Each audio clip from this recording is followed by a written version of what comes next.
નમસ્કાર ડીલર મિત્રો, GK સ્ટારના smart ટીવીમાં જો ઓટો સ્ટેન્ડ બાય થઈ જતું હોય તો એને કયા પ્રમાણે કાઢીએ એ જોઈશું.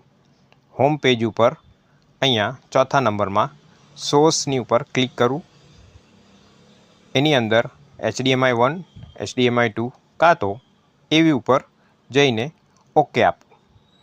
મેં અત્યારે HDMI 1 કર્યું છે. HDMI 1 ઉપર જઈને રિમોટમાંથી મેન્યુ પ્રેસ કરવાનું છે. ત્યાં તમને પિક્ચર, સાઉન્ડ, કોમન મળશે. કોમનમાં નીચેની સાઈડ જેમ તમે જશો એટલે એડવાન્સ સેટિંગ મળશે. એડવાન્સ સેટિંગમાં સેકન્ડ નંબરનું ઓપ્શન છે ઓટો સ્ટેન્ડ બાય ટાઈમર. આ ઓટો સ્ટેન્ડ બાય ટાઈમરને આપણે ઓફ કરી દેવાનું છે અને એના પછી બહાર આવી જવાનું છે. બહાર આવ્યા પછી એક વખત ટીવીને મેઇન સ્વિચમાંથી બંધ કરી દેવાનું છે અને પછી ઓન કરીને જોઈ લેવાનું છે. એના પછી આ ટીવી બંધ નહીં થાય.